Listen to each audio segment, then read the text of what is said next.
at UAA, learning about student growth objectives. Long time since then. But thank you for joining us for the last webinar.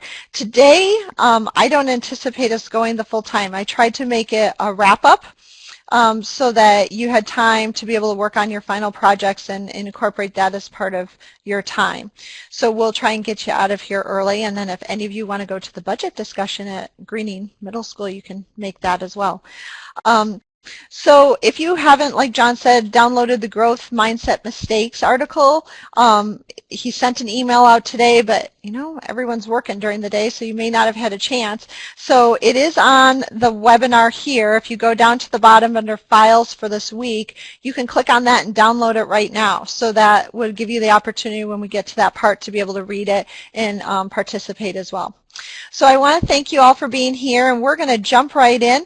I do want to let you know at the very end, we are saving time where we can talk to people about the final project. And John's been sending emails out about grades and stuff. There's a lot of people in the class. So if you have questions about it related to why you may not have gotten so many points, or if you need to redo something to get more points, please email John or myself so that we can get back to you on that and help work through that with you on a one-on-one basis. We want everyone to be successful, so we'll work through that with you. But if you have general questions around how to do the final project and all of that kind of stuff, we're going to stay around afterwards to be able to address those questions.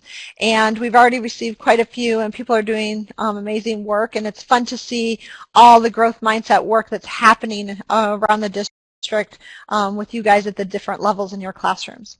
So I'm going to turn off the video now. We're going to get started with our webinar. Okay. So as we have in every webinar, we're going to start with our gathering. And Superintendent Graff showed this video titled "The Science of Character" at his November General Leadership Meeting. And some of your principals may have shared this with you at one of your staff meetings. But each time I watch this, I take away something new. And we're going to watch this short video as part of our gathering. And I'm going to have John start pulling that up for us as I do an intro.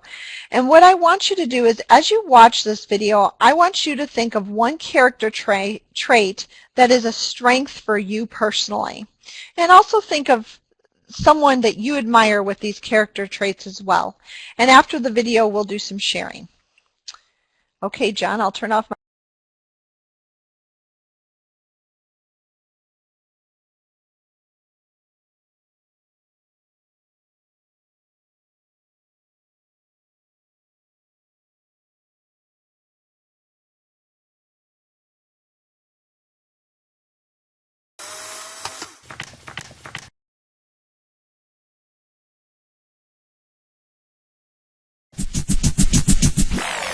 There are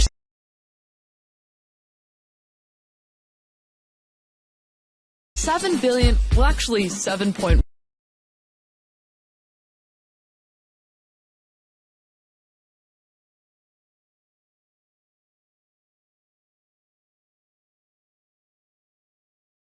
billion humans on the planet.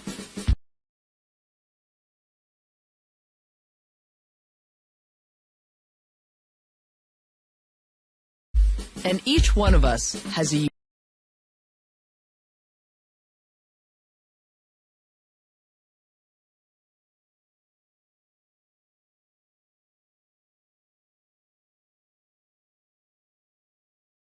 unique character.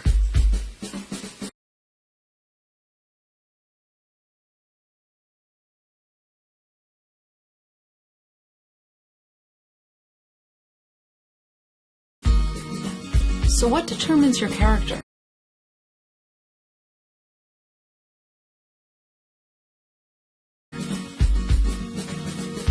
You do.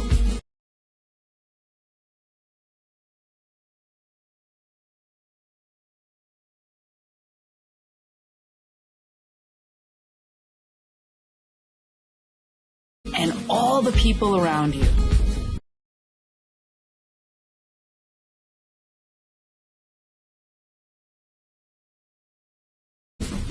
And of course, course, some genetics too.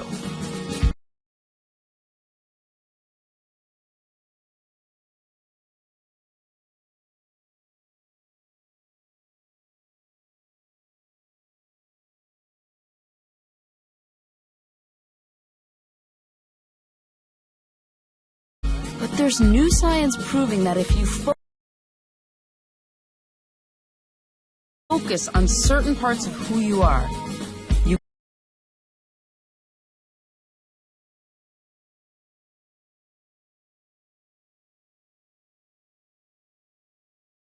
can develop your character and ultimately live a more meaningful, successful, and happy life, no matter what your circumstances. I mean, isn't that what we're all trying to figure out? This whole idea about developing our character really took shape in 2004, when two psychologists suggested that instead of just focusing on all the things that can go wrong with us, it's also important to celebrate all the things that can go right. You see, they looked throughout history to identify core virtues that humans across cultures have agreed lead to a meaningful life. And then they identified 24 character strengths that, when practiced and developed, could lead to these virtues. And they organized them, like scientists have done throughout history to understand things better. These groundbreaking studies showed that every person is a unique combination of these strengths. Like for me, I'm high on curiosity. I could work a little on the prudence. Actually, what is prudence? Anyhow, one of the most interesting parts of all this is they found that if we focus on building upon the strengths we have, it has a lasting effect on our happiness and well-being. So think about it. What are your top 5 strengths?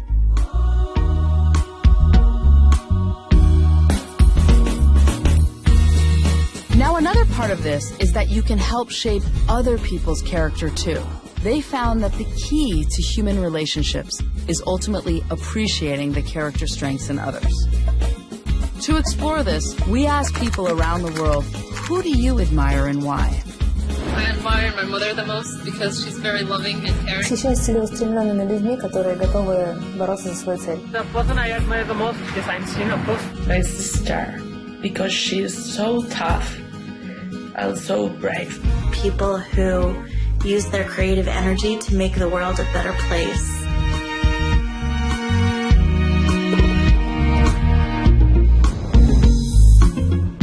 This powerful new framework paved the way for a whole new era of social science that, it turns out, is unpacking a very old idea.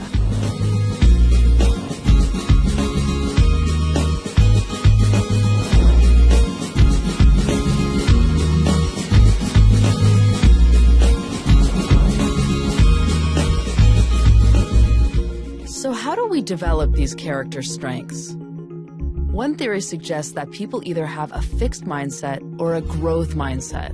A fixed mindset is the belief that we're born with certain abilities, intelligence, and talents, and we're stuck with it. A growth mindset is believing I can change. If I set my mind to it, I can do anything. Let's take, for example, failing at something. With a fixed mindset, failing means I'm a failure. A growth mindset understands failure happens to everyone. Of course, it's hard, I've been there, but it's also something to learn from, something to improve upon. Fortunately, we can all develop a growth mindset. It takes practice and it takes encouragement from the people around us, but it can be learned. And it's all because of an amazing part of the human brain called the prefrontal cortex. It's like our brain's control panel that orchestrates our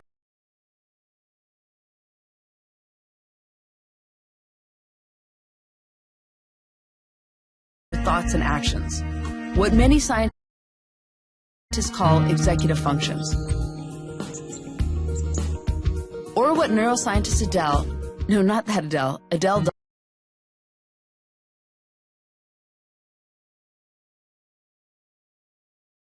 Simon calls self-regulations. I like to think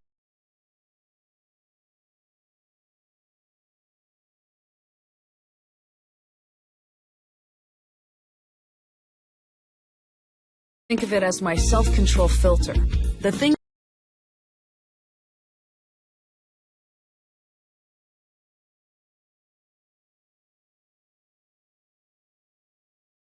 that keeps my impulses and emotions in check.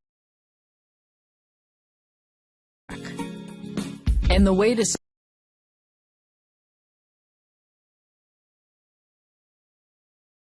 strengthen that filter is as simple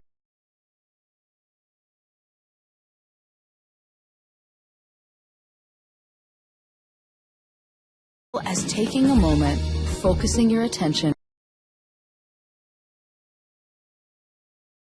and asking yourself, is what I'm about to do a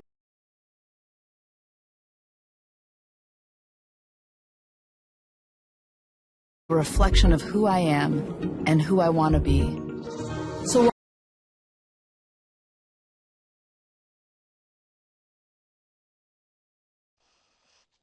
Okay, so as John's getting back the PowerPoint and your chat box, what I want you to do is finish that sentence. I want to be, what character strength do you want to be? And type that into the chat box right now.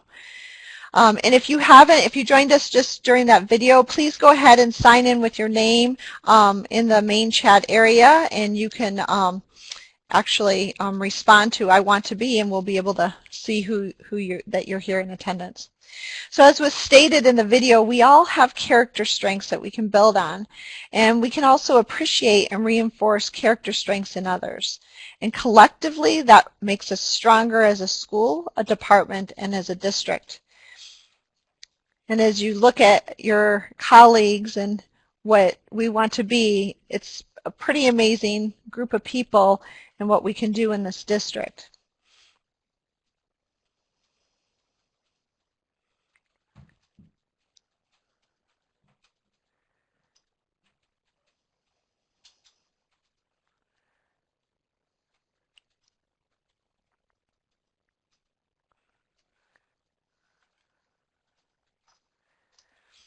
As you're continuing to put those in, I just want to draw your attention that the science of character also supports the Anchorage School District's social emotional learning competencies of social self-awareness, self-management, social awareness, and social management, and the standards that align with each of these competencies. These are the skills we teach our students and that we demonstrate as adults. And just so you know, a copy of these standards can be located on the Moodle under today's session, as well as on our social emotional learning website. But the work that we're talking about around growth mindset and the video you just saw on the science of character really supports the continued work that we're doing around social emotional learning. And that's going to be a key factor in achieving our district outcomes as we move forward in the years ahead of us. So today, as you recall, we've been talking a lot about mindset, and a mindset is a mental attitude that determines how you're going to interpret and respond to different situations. And research has shown that this is an important variable for success. So today, as we end this course, the learning outcomes for this webinar are to review the big ideas of growth mindset that we've hit on this semester, to consider how our different roles help us to develop a collective growth mindset in the Anchorage School District. And finally, to discuss how to improve outcomes in district through the application of a growth mindset within our ASD focus areas or ASD initiatives. So our journey started in August with the cross-district in-service at UAA, which focused on student growth.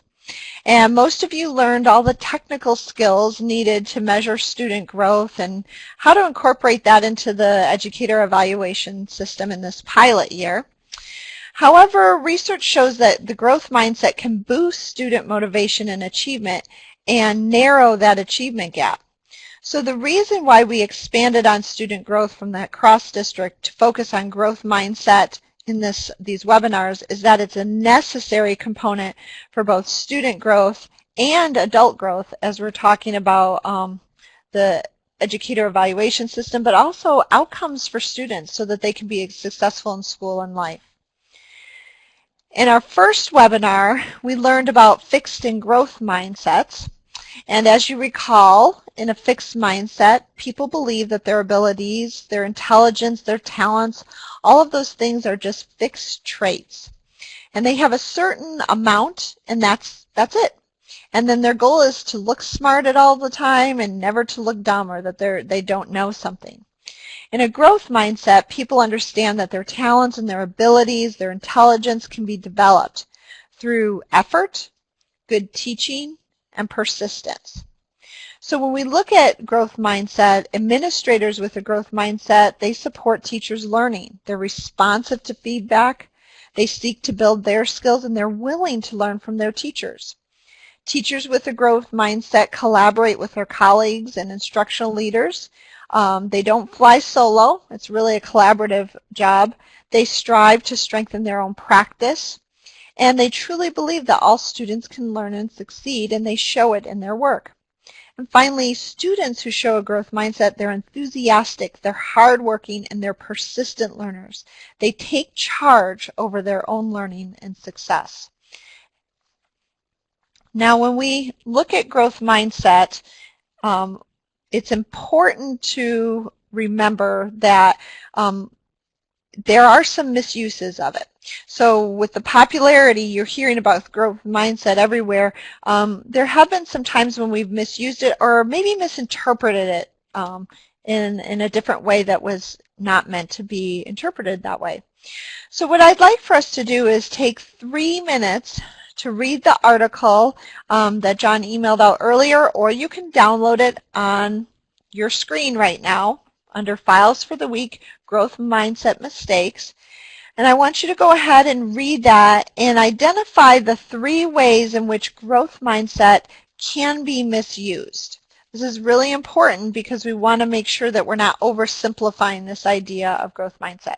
So I'm going to give you 3 minutes to go ahead and read that article and identify the 3 ways in which it can be misused.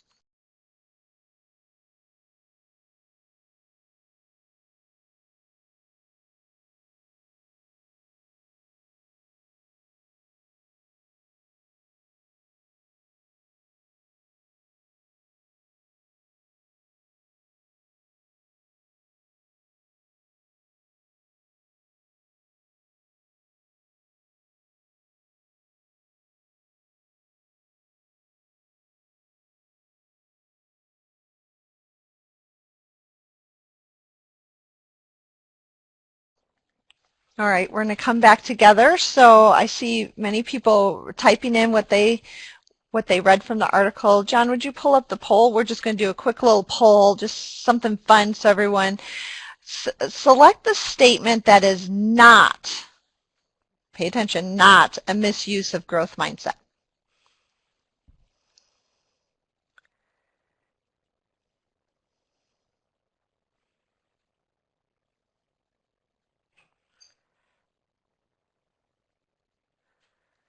Which statement is not a misuse of growth mindset? Okay. Okay. So the one that is not is embrace mistakes as opportunities to learn. The other 3, praise effort alone, tell students to try harder, and repeat mindset jargon, were the ones that were not or were misuses that Carol Dweck talks about. So as you read the article, be careful about praising effort alone. And instead, she talks about praising the process and the strategies so that those can be tied to the outcomes.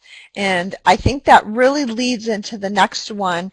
By simply telling kids to try harder is not supporting their growth mindset, because effort is just one variable.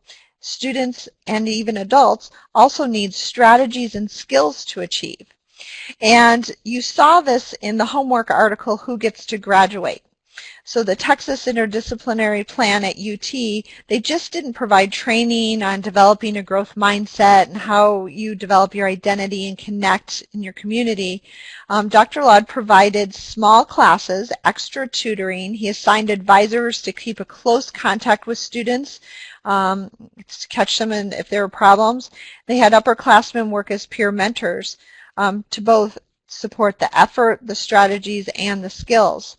So teaching practices should really match the growth mindset languages we use, which is the third one that we do. So I think someone said, if you talk the talk, you need to walk the walk, and that's what that is about, those practices. So whether it's a supervisor-educator or an educator-student relationship, offering more critical feedback and giving opportunities to revise work helps people apply strategies and learn the skills to achieve. So it goes beyond the effort. Okay, so as we continue our journey, as we talked about growth and fixed mindset, in September we focused on a growth mindset as an educator. And we learned that we are all a mixture of fixed and growth mindsets, and that if we want to move closer to a growth mindset in our thoughts and practices, we really need to stay in touch with our fixed mindset thoughts and our actions. So really paying attention to when we're doing this.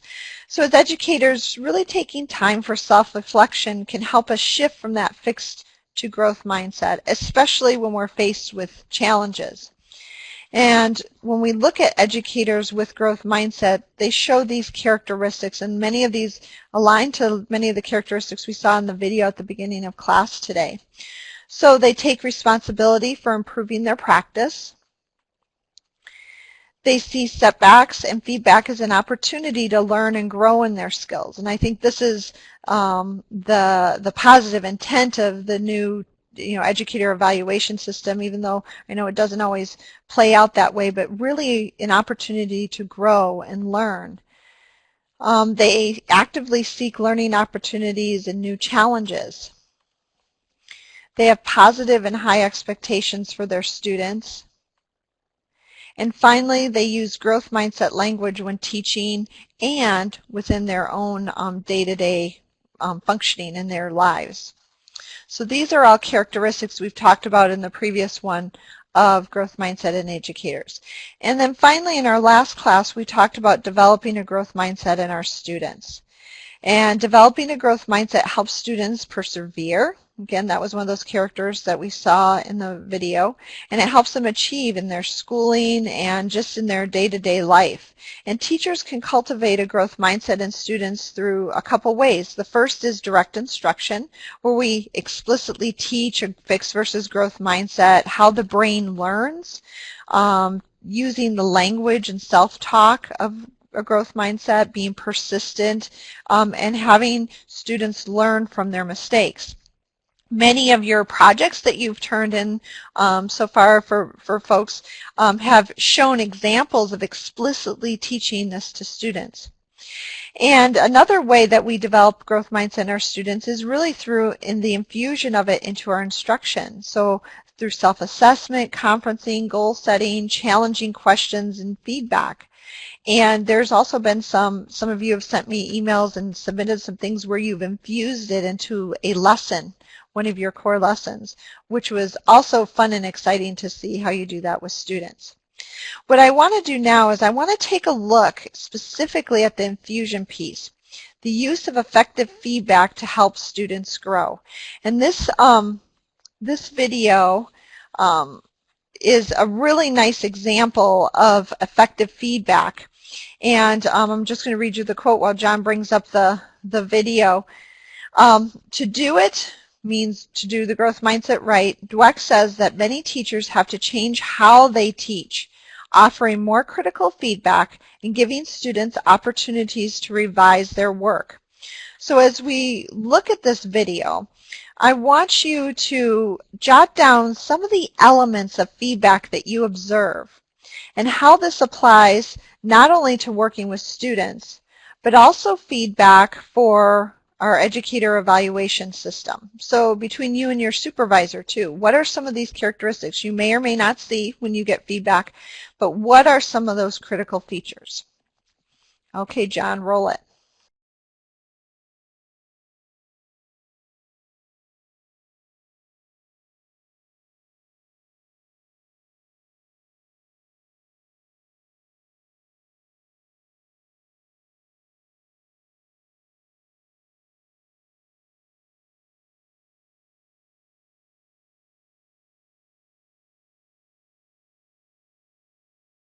What would you guys say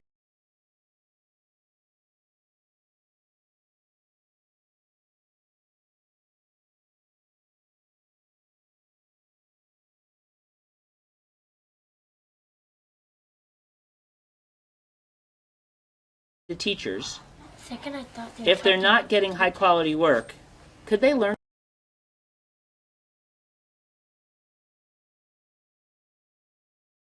something from this? And what would you say to them that they could do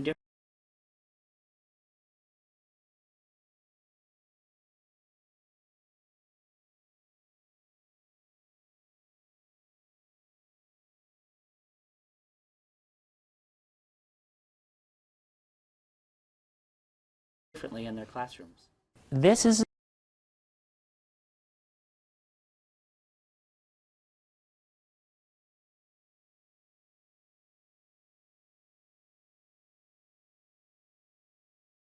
a story called Austin's Butterfly.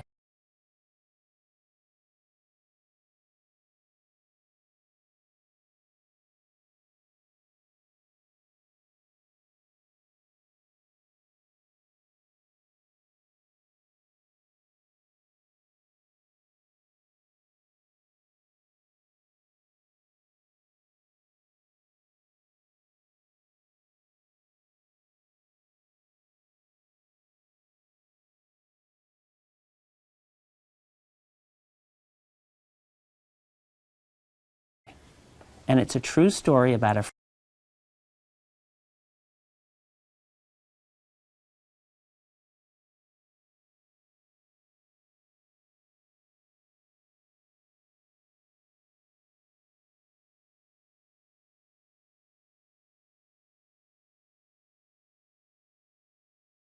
first grade boy, and his name is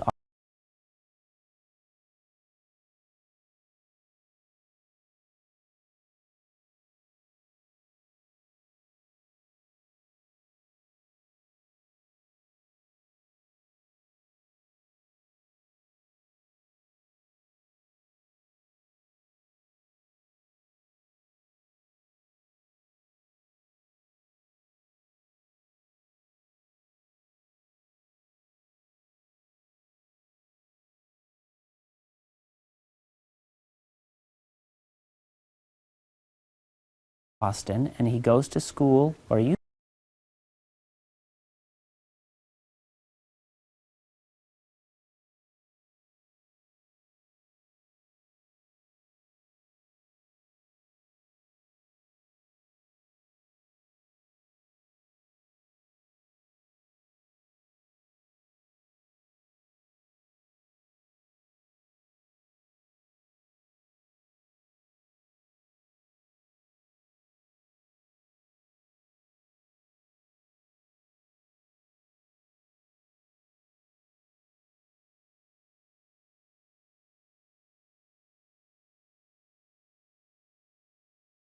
used to go to school in a town called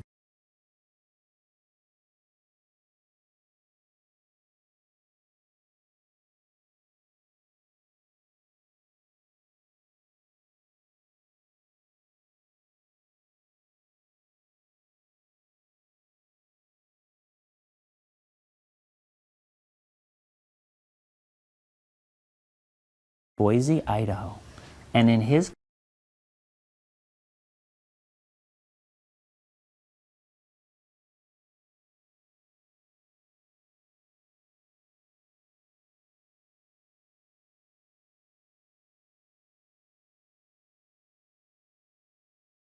class in Boise, Idaho, they were studying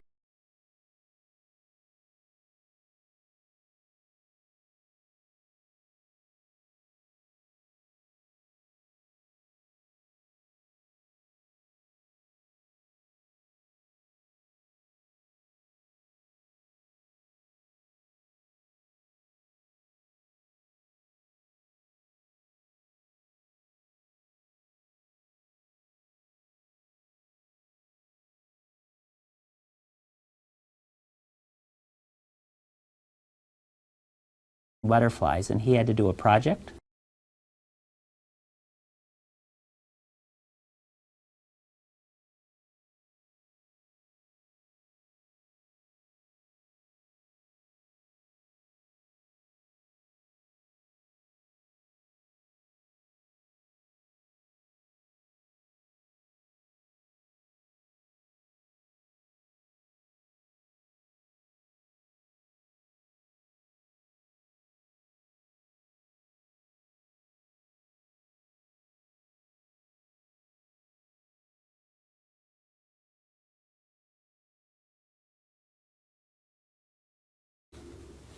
His job in first grade was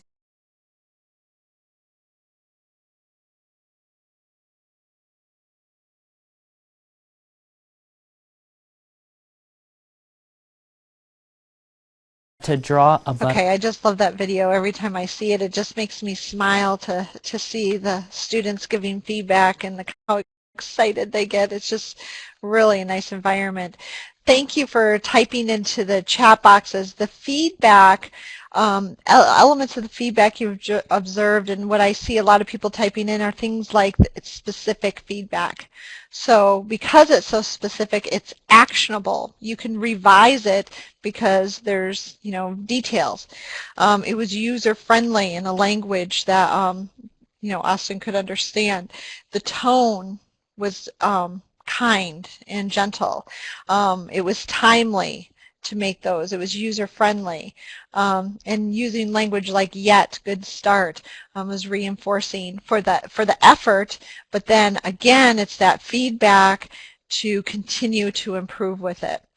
So again, I love this, and I see that some of you have used this video also within your classroom to help kids learn how to give feedback, and it's just a really nice way to illustrate how you can infuse teaching about a growth mindset within your instruction without having to necessarily do a direct instruction lesson. This is a great opportunity, and this also aligns with what we're wanting students to do, aligned to our Danielson framework.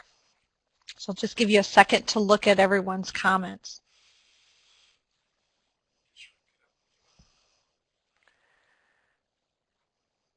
And as I was watching this too, what I thought about, is because educator evaluation seems to be on everyone's mind lately, is this kind of feedback as we're teaching and doing our practices with each of our supervisors, is having that specific feedback, I think, would be really helpful and help each of us to grow.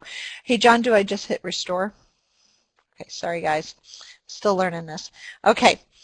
So that kind of encapsulates what we learned with the students, ways that we can develop growth mindset in them.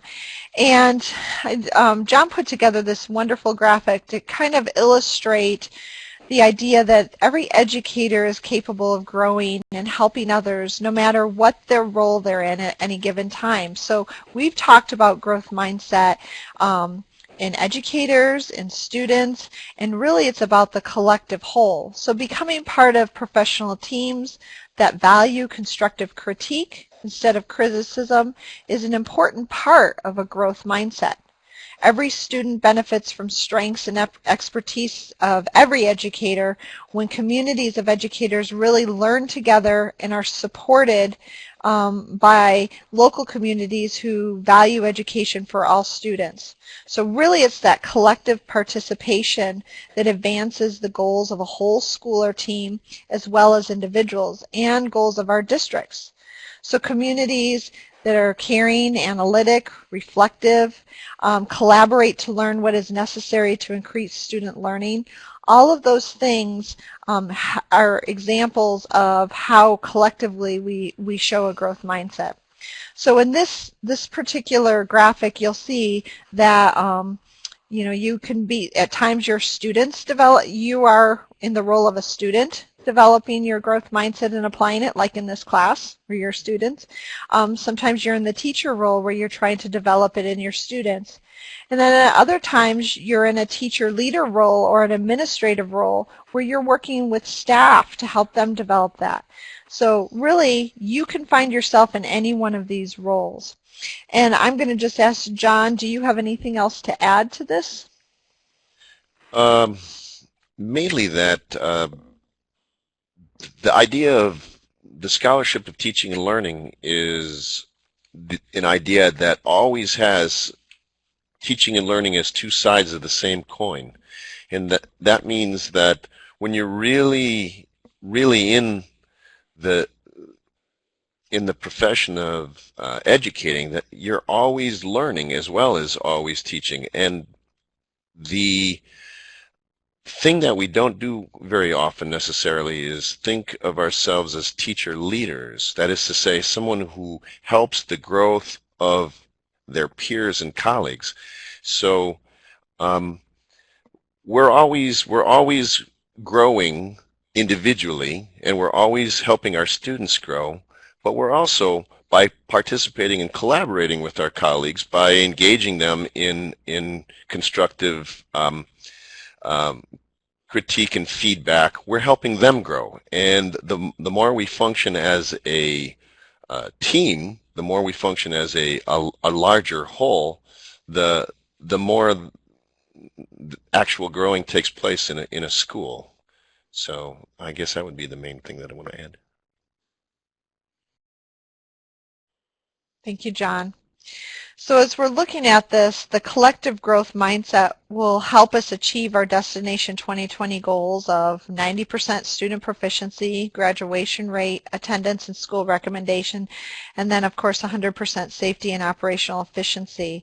And this slide shows the areas of focus for academics and evaluation that are key initiatives in the Anchorage School District as part of Destination 2020. And they include implementation of the Common Core State Standards, early learning programs, meaning preschool, high-quality preschool programs, response to instruction, which is, you're going to start hearing more new terminology around that, specifically multi-tiered system of supports, social emotional learning, which is really everything we've been talking about with growth mindset, and career and technology education, and of course educator effectiveness. So these are all within the Anchorage School District key initiatives and focus areas. So really, as we're kind of wrapping up this class and thinking about growth mindset, the bigger question for the collective whole is, how can we better incorporate growth mindset into the implementation of our focus areas in the district to achieve district outcomes? We spend a lot of time on technical skills of how to do it, but how really will that help us to improve these initiatives and maybe have better results with them? So I just took 3 out that are kind of at the forefront of a lot of people's minds, and that's RTI, educator evaluation, specifically the observation and feedback part of it, and then the other part would be student growth. So really think about this for a second. And as I was thinking about the educator evaluation, I was kind of thinking, how can we improve things using a growth mindset? So here's an example of what it might look like if we infuse more of a growth mindset into educator evaluation. So the left-hand column are factors in a system that would foster a growth mindset. So these include things like focus on formative assessment and provide room to learn from mistakes, focus on self-reflection and learning, label strategies, not people, focus on process, not outcomes, and focus on feedback, not labels. So when we look at that, the right-hand column are some actions that support those factors.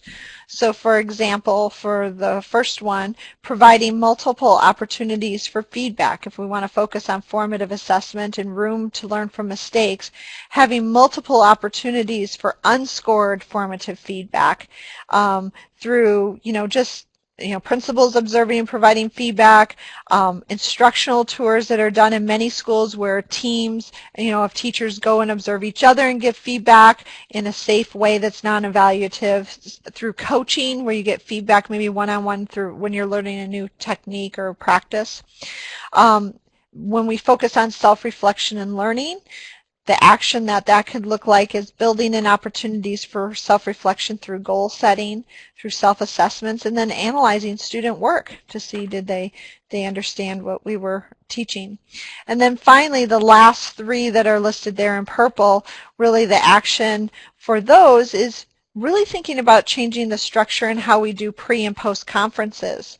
According to John Hattie, feedback is one of the most powerful influences on learning and achievement, but its impact can be either positive or it can be negative. And the power is frequently mentioned in articles of teaching and learning about how important feedback is, but surprisingly few studies have really systematically investigated its meaning. So while feedback is really influential, the type of feedback and the way it's given can be differentially effective. So that's a really important thing as you're thinking about, pre and post conferences and educator evaluation. So this is really taking some of our initiatives and really thinking about it within a growth mindset example. And this is just an example of kind of how I was thinking about it just from my own perspective. Now, what I want you to do is really think about what are the obstacles for a growth mindset and how could applying a growth mindset foster a stronger initiative. And what I want you to do is we're going to take about 5 minutes for this activity, and I want you to just pick one of these district initiatives, one of these three, okay? And I want you to think for a little bit about what are those obstacles and maybe either how it's being done at your school or within the district as a whole. And again, this is a safe environment, no judging. This is really a time for us to learn collectively together and think outside the box, because we are continually growing in these systems. They are definitely not perfect. But think about one of these, take one of them, and think about the obstacles. And then think about how could applying a growth mindset, or what could we do a better job of to help apply a growth mindset with that initiative to foster it and help it be a stronger initiative. So we're going to take 5 minutes for this activity. I don't want to rush you. I really want you to think about this and do some thoughtful reflecting, and then go ahead and write in the text box, and we'll expand that so people can see what people have to say. But there's a lot of room for growth in all three of these areas, and I think growth mindset provides a nice structure for us to think of how to improve it. So I'm going to stop talking now, and I'll start my timer for 5 minutes, and we'll just reflect, write, and then read what other people write.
Nice job identifying some of the obstacles we're facing in some of these initiatives.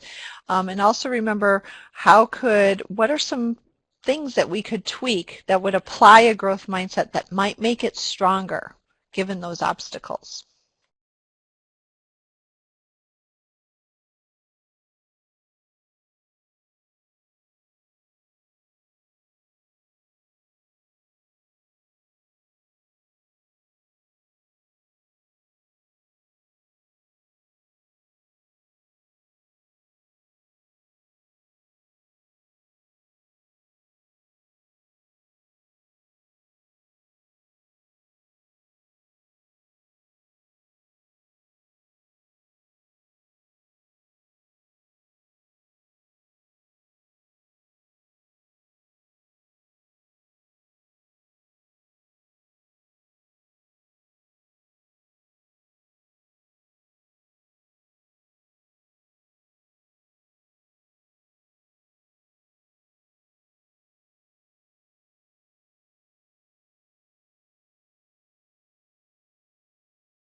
this. You know, I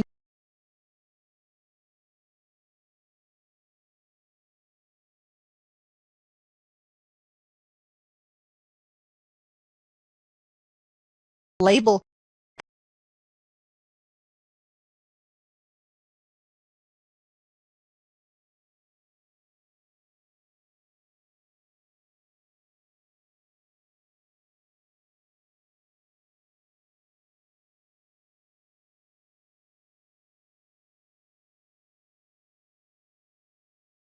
kid, they're tier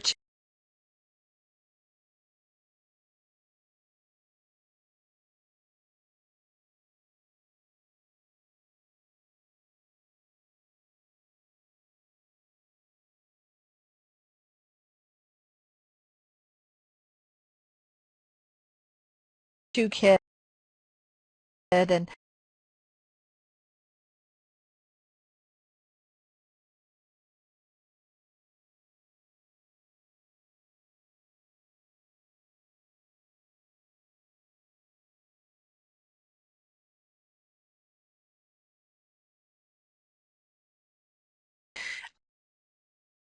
stuff like that.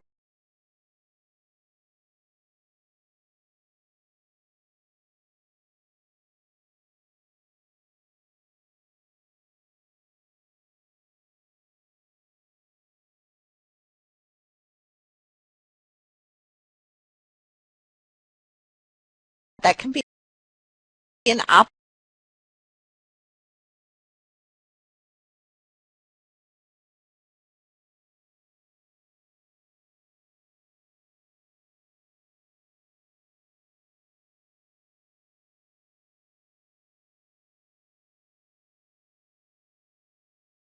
obstacle in thinking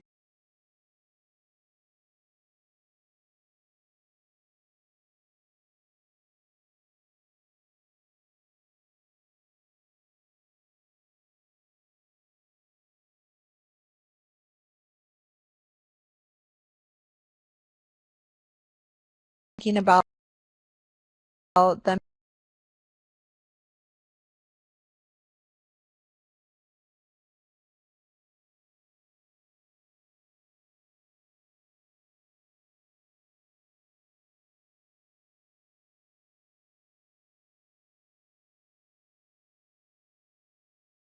being able to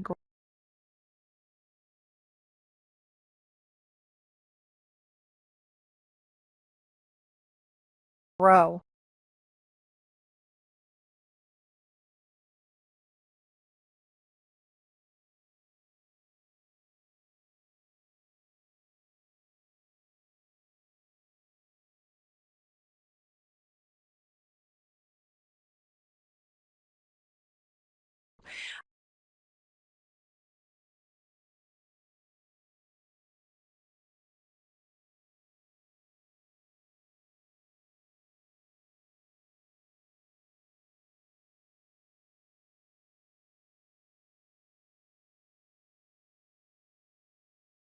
Um, and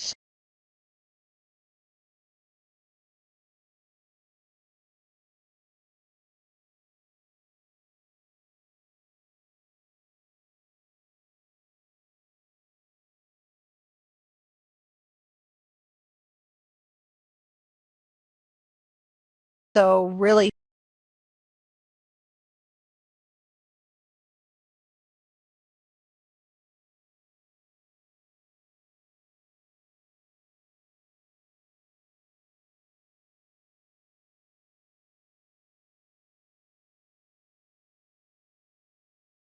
shifting it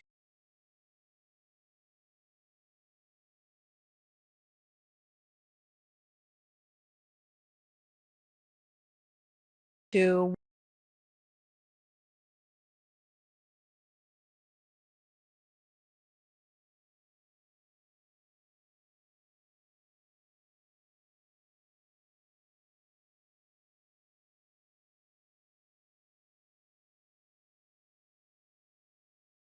what level of instruction do they need to push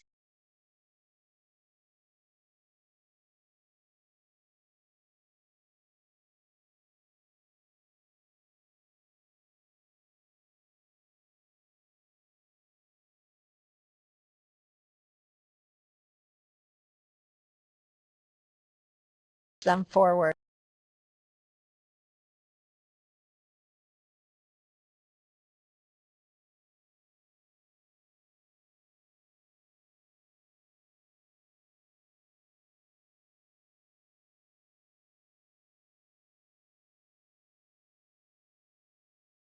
Whether they're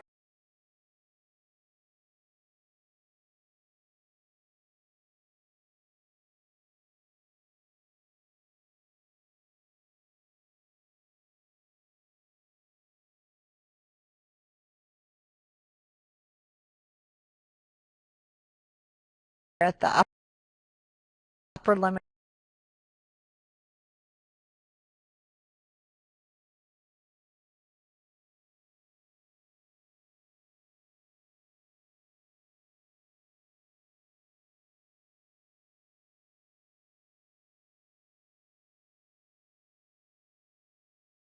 or the lower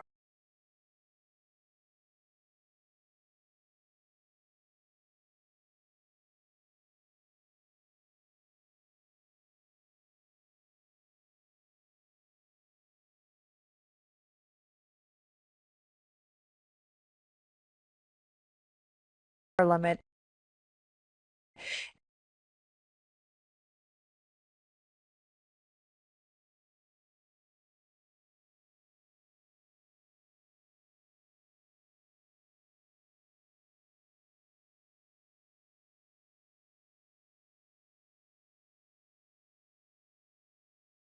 is a way that, and so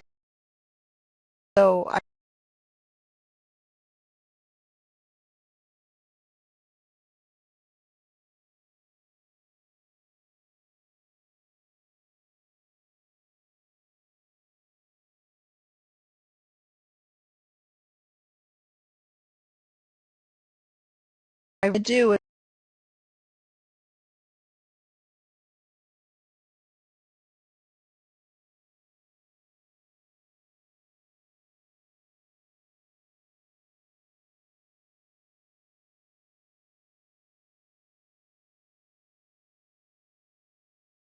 the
Okay.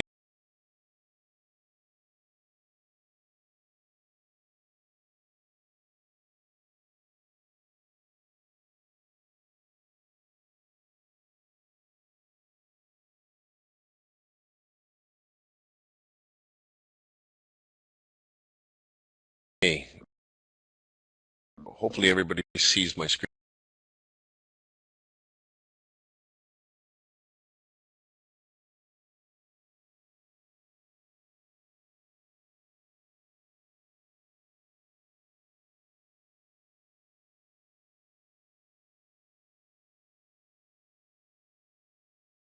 right now, right?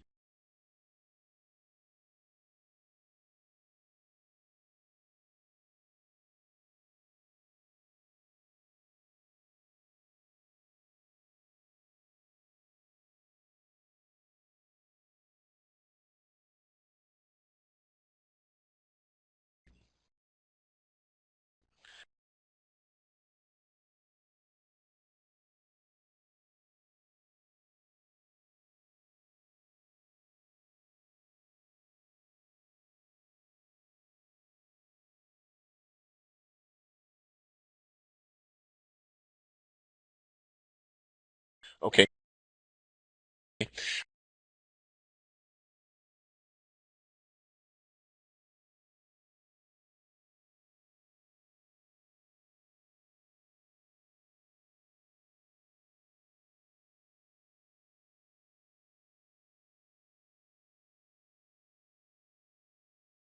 Um, well,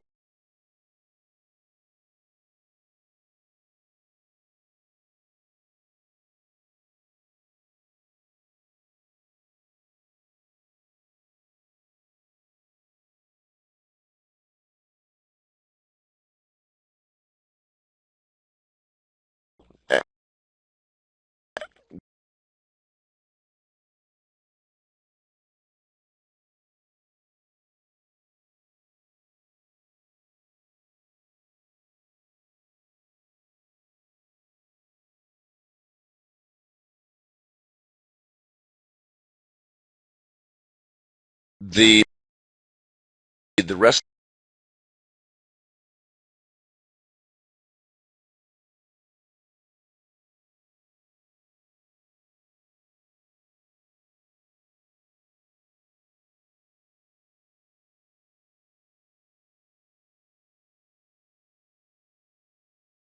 of the resources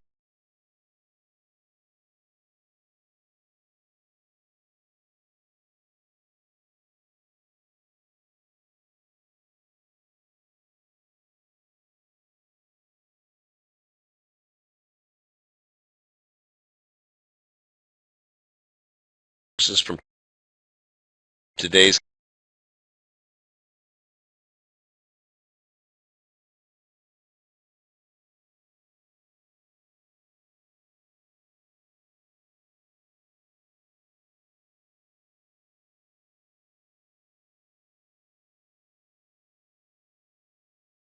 session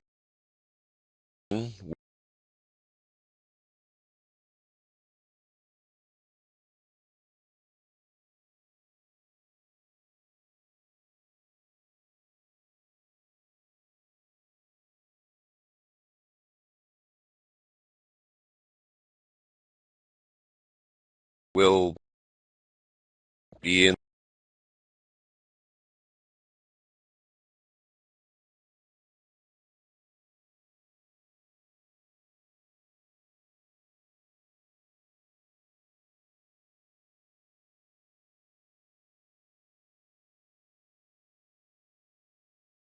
the November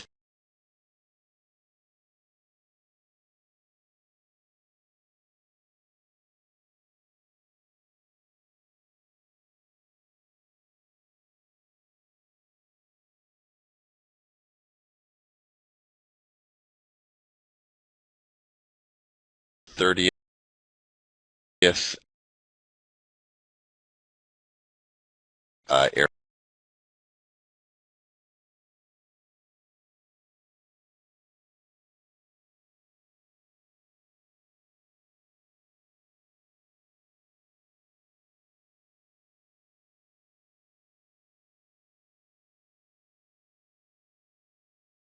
area by tomorrow.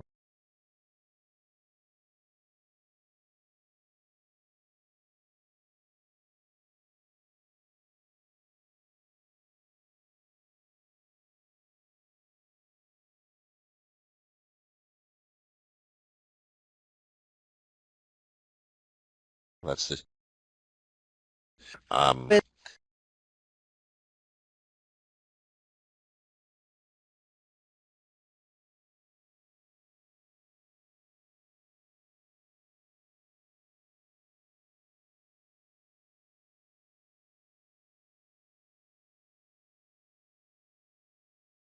this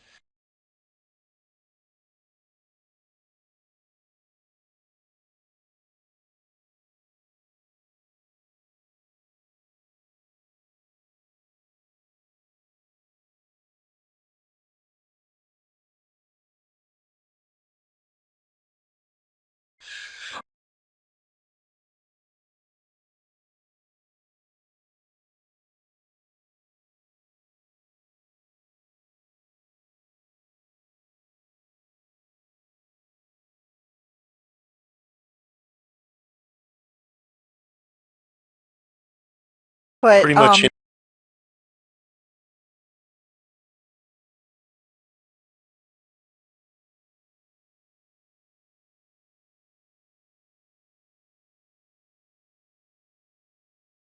anything else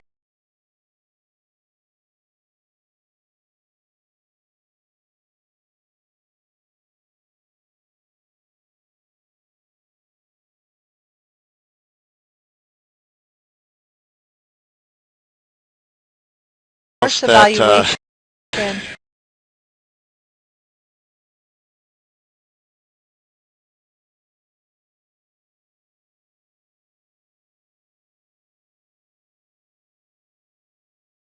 we've been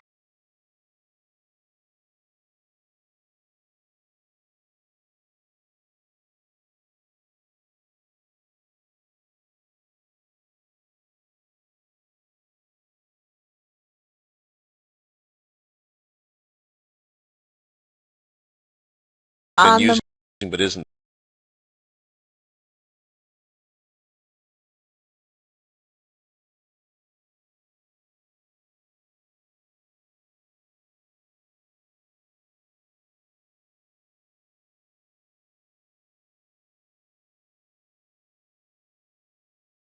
there yet today there.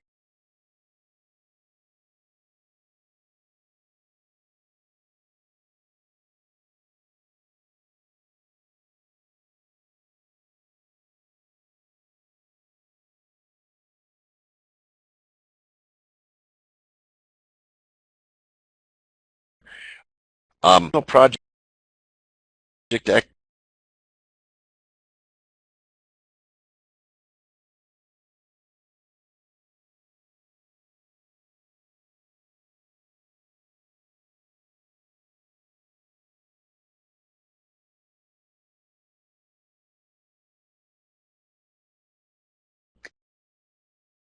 exhibit is uh, loaded there.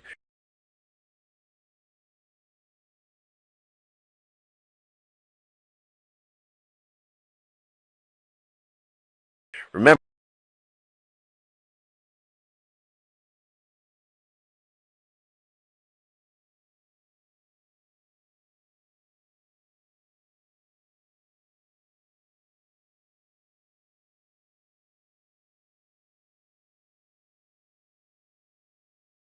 if you can't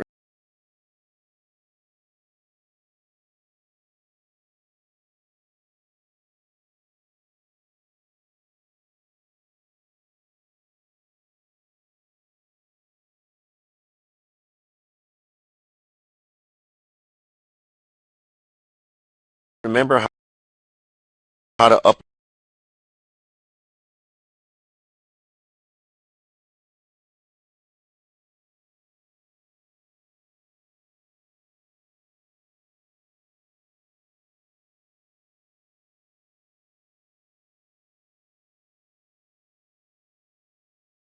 upload assignments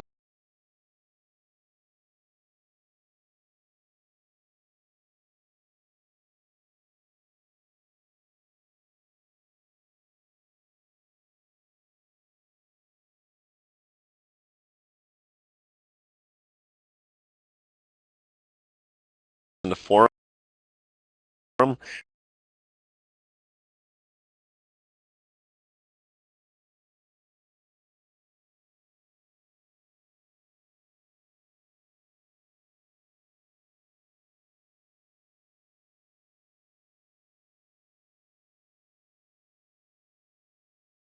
There's a little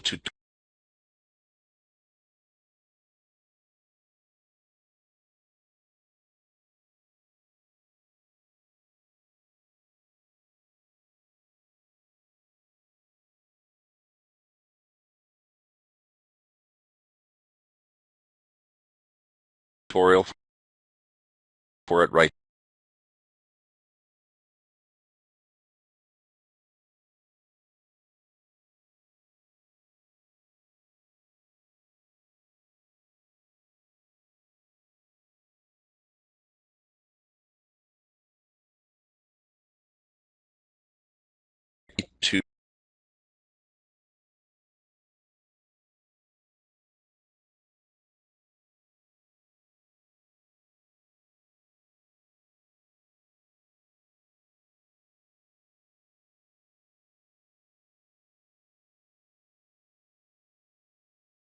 um,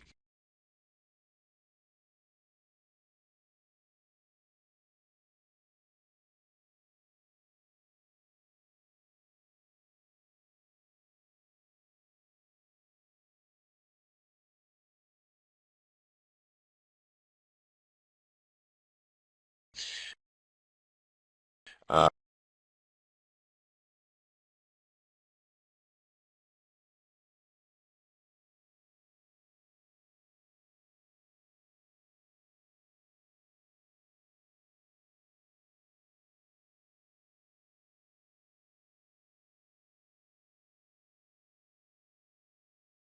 um,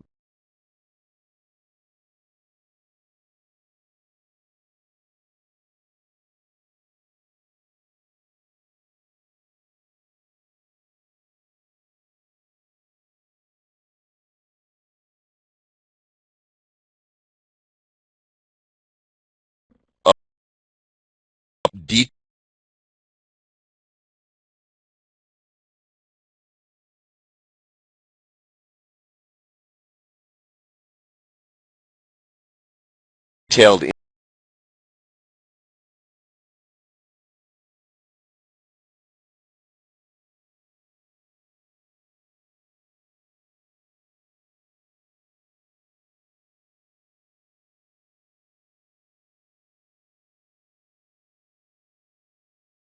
information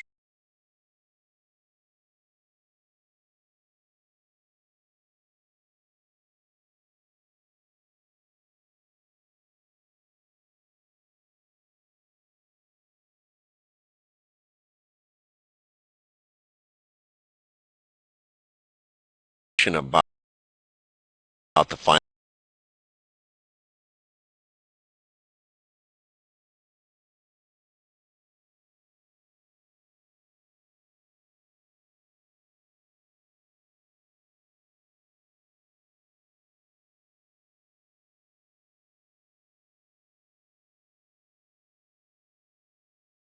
four.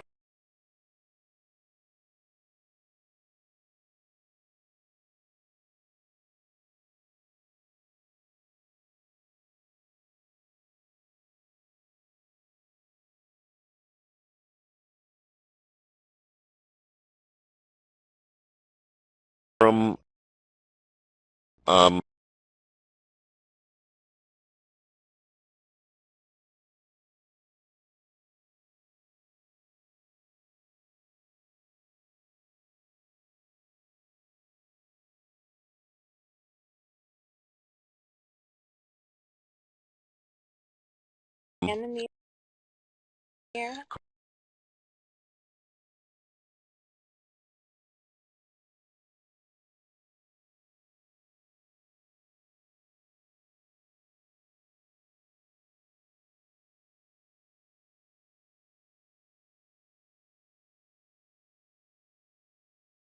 called Beyond Proficiency.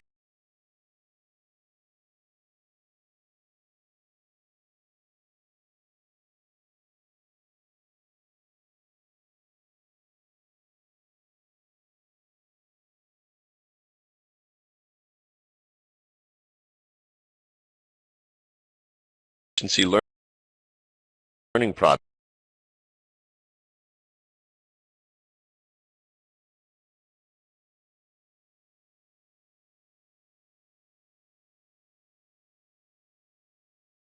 You'll see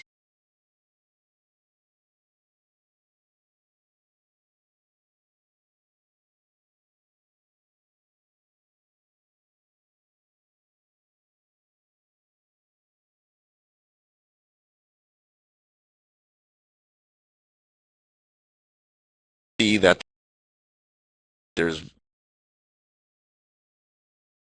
And you know,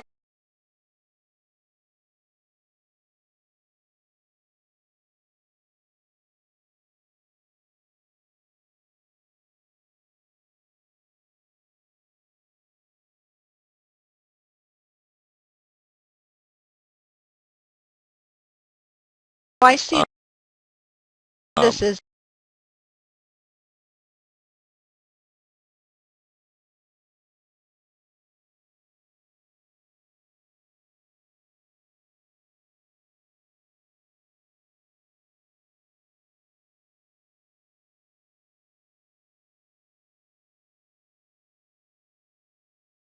where all the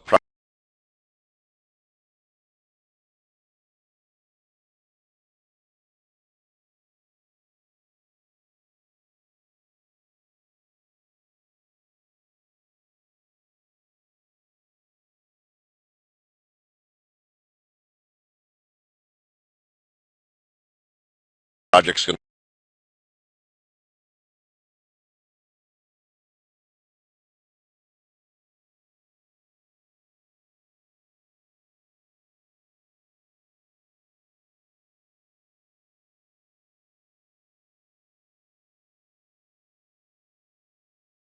to go. It's called